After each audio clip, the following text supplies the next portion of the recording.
Sometimes I feel we are trying to become YouTubers.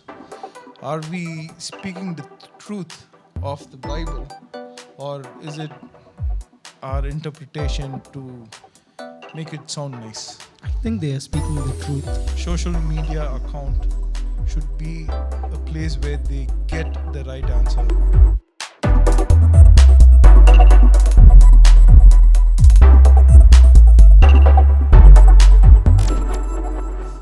Are we sharing the truth, the truth from the Bible in our social media stuff? Are the let's go the pastors, so-called influencers, Christian influencer pastors? Are we speaking the truth of the Bible, or is it our interpretation to make it sound nice? I think they are speaking the truth. I've not seen any pastors singing movie songs. Are you serious? I was just shocked for a minute. No, even I haven't seen, bro. No, I have seen. To answer your question, I think, we all have something to entertain ourselves, right? So, I'm a person who is fond of art in form of dance. During my teenage time, then it became into movies. Then when I became a theologian, my passion was more into reading books and research and things like that. Then I became a lover for knowledge, and I think that is knowledgeable, right?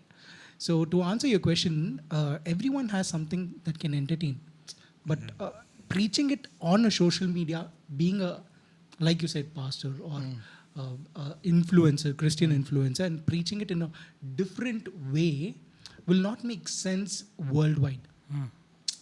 Okay, it actually, we shouldn't be using the word, but people start to look at Jesus very in a low life.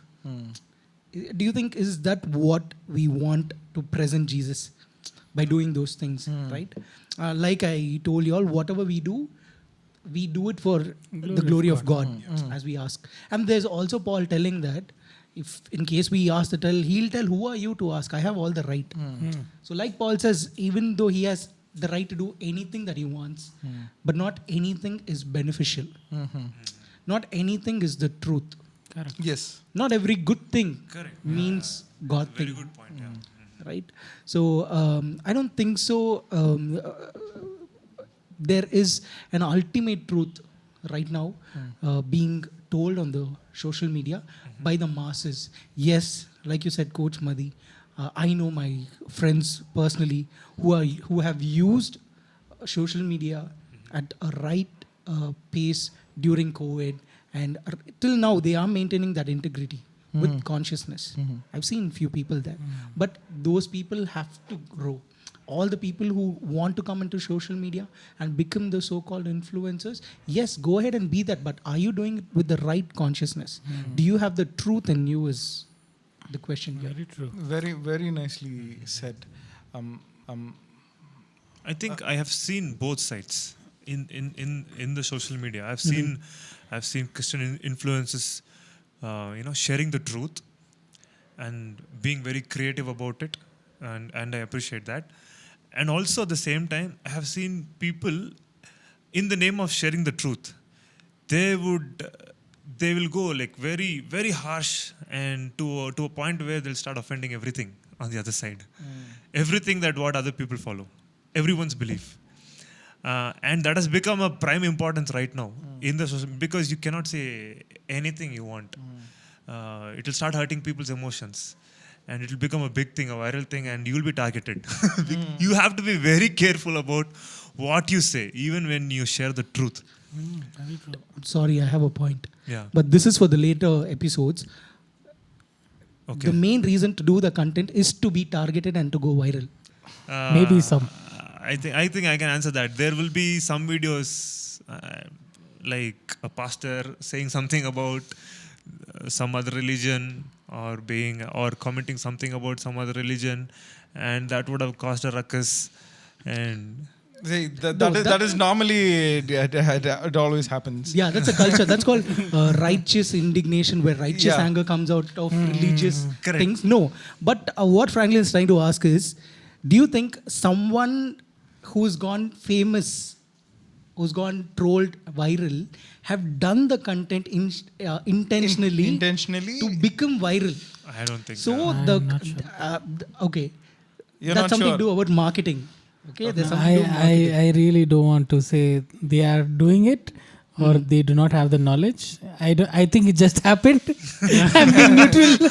I think I agree with He's trying to be safe. it just happened.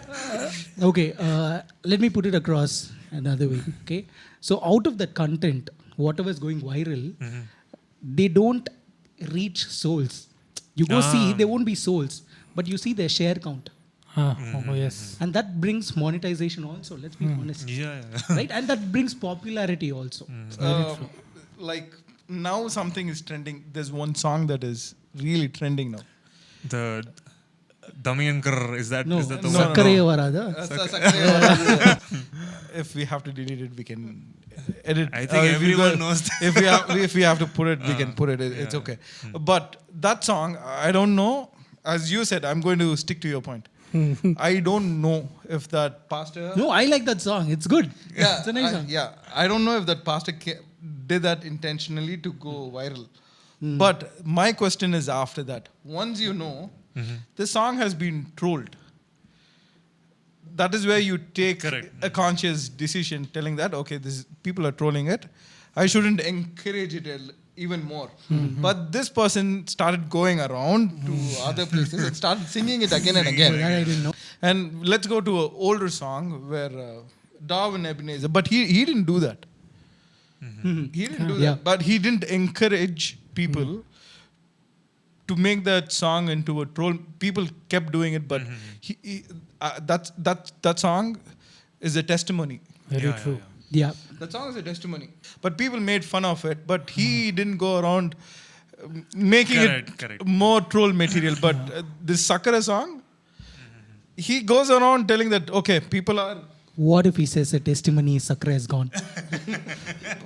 Please share, Pastor. What happened, adding to that point, right? When people were trolling Kirubai and all, it was actually, it was good to see many people just dancing, and I feel they were genuinely behind I think God's it grace. was- It was a I mean, vibe, It and- was a positive draw, yeah, like it was Yeah, a positive positive. thing that I'm talking about among everyone, common man. Yeah. Okay, and once I think he was awarded in one award function, and there he shared his testimony about meeting with an accident or something like that.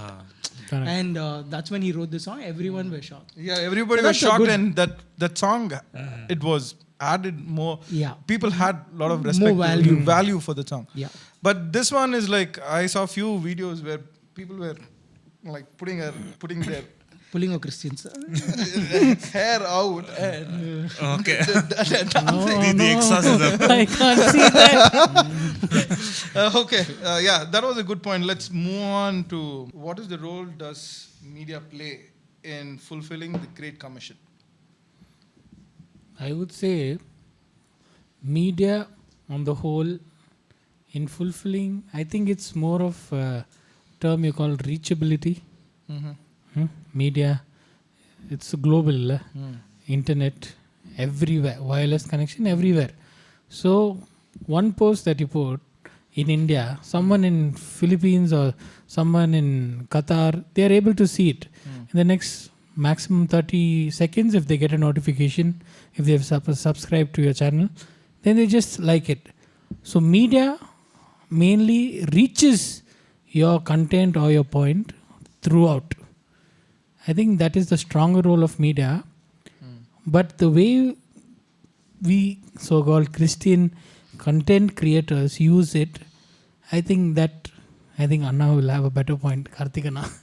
Yeah, so one point I have is when the Great Commission happened in the New Testament, there the media was more about meeting people face to face, discipleship, and Paul wrote letters. I think Paul used the literature to the maximum. I think that was the modern media then. Yeah. And he used it to the maximum, and they utilized. So I think I don't know if I don't know if I'm right or wrong about this, but my personal perspective is there is a big impact in a on a personal level when you share the truth with someone. So nothing, I don't think media can replace that. No matter what, media cannot replace that. But on the whole, God, I believe when when we are speaking in context of Great Commission with media, with the modern media now, I think Christ will do his work. Our job is just to spread the word. Very nice. I want. Can you guys read 1 Peter 13? 1 Peter 3 verse 15 and 16. 1 Peter 3, 3. 15 and 16. But in your hearts, revere Christ as Lord. Always be prepared to give an answer to everyone who asks you to give the reason for the hope that you have. But do this with gentleness and respect, keeping a clear conscience, that so that those who speak maliciously against your good behavior in Christ may be ashamed of their slander. So I think this is what I think we must be as Christians, because Correct. sometimes I don't want to be the negative person, but sometimes I feel we are trying to become YouTubers. Elaborate it. Where like, oh, this guy said this, I'm going to answer him from the pulpit, or from this guy told me this. Where we, how do I put it? I'll tell you. This was told by my first mentor and pastor. He says, "Don't use the pulpit to throw stones." Yes. And I would also want to say, don't use, you represent God. We are an image of God, and we have to be like God.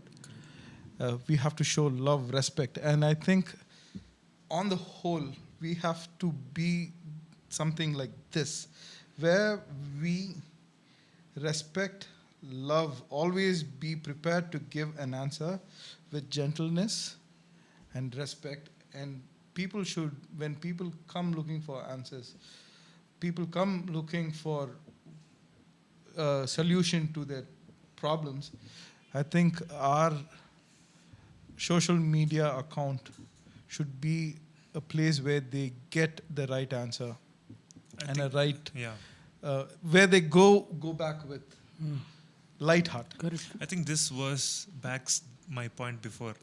That's why I wanted to add this. Initially, I've been very hesitant to post anything about Jesus. Or this question comes into the picture, right? Am I ashamed of the gospel? And I want to encourage you that you are talking to one person, and always talk to one person. You don't need to address a mass crowd.